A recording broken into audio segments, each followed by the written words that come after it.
কি খবর? আমার ফাতেমা কেমন আছে? আলহামদুলিল্লাহ ভালো। জবাব দিয়েছে আপনার কলিজার টুকরা ফাতেমা। কি জবাব? ফাতেমা বলেছে, নবী, সারা দুনিয়ার নারীদের জন্য শ্রেষ্ঠ গুণ হলো চেহারাটা অন্যের বেগানার নজর থেকে নিজের চেহারা বাঁচাইয়া রাখা। ফাতেমা ইন্তেকালের আগে কয়, আলী, দুনিয়াতে কোনো বেগানায় আমি ফাতেমার দেহটা পর্যন্ত দেখে নাই। আমার মরণ হয়ে যাবে ভাব, আমারে ঘরের মধ্যে দ্রুত গতিতে জানাজা পড়ায় দাফন করো, বা বাইরে লাশটা নামাবা না। বাইরের লোকগুলো দেখিয়া আমার কাফনের উপর দিয়ে আমার দেহটা দেখা বলবে, নবীর কন্যা এত বড় লম্বা, এত মোটা ছিল, দরকার নাই, আমার জানাজা ঘরের মধ্যে কমপ্লিট করে দাফন করে দিও। এরে আম্মা জান, আপনারা তো ফাতেমা রাদিয়াল্লাহু আনহার মতো নারী, ফাতেমা যদি পারে আপনি কেন পারবেন না? পারার পরেও দেখেন ফাতেমার উপরে কেমন হুঁশিয়ারি সংকেত।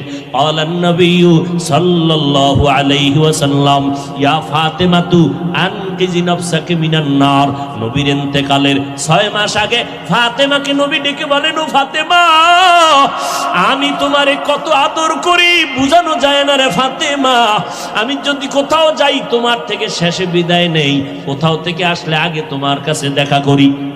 কিন্তু ফাতেমা বিদায়ের আগে বলে গেলাম, নিজেকে জাহান্নামের আগুন থেকে বাঁচাইয়া কবরে যাইও। কবরে গিয়া যদি নেক আমল দেখাইতে না পারো, কোনো উপায় হবে না। ও নবীর উম্মতের দল, আমার মায়ার নবী রাহমাতুল লিল আলামিন, কলিজার টুকরা ফাতেমা, জান্নাতের নারীদের সরদারিনী, তাকে যদি এত কঠিন কথা নবীর জবানে বলতে পারেন, ও চট্টগ্রামের আনোয়ার আর আম্মা জানেরা, আপনাদের আমলের খবর কি? ইমানের খবর কি? স্বামীর খেদমতের খবর কি? সন্তানের হক কি পরিমাণ আদায় করেছেন? আম্মাজান পর্দা কতটুকু রক্ষা করতে পেরেছেন? আপনার সতীত্ব, আপনার চরিত্র কি পরিমাণ ঠিক রাস্তায় রাখতে পারছেন? আল্লাহর সাথে একটু হিসাবটা তাড়াতাড়ি মিলাইয়া যান। কোন দিন কবরে ডাক আসবে বলা যায় না। ও নবীর উম্মতেরা, ও যুবক, এখনো সময় আছে, তওবা করো।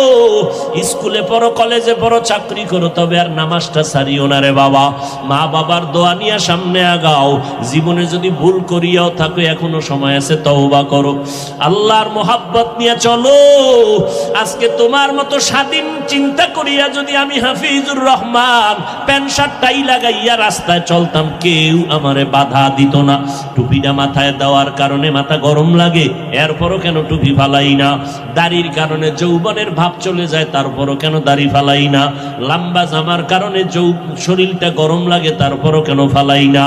ও বাবা, এই টুপি দাড়ির কারণে কত মানুষ আমারে গালি দেয়, এরপরও কেন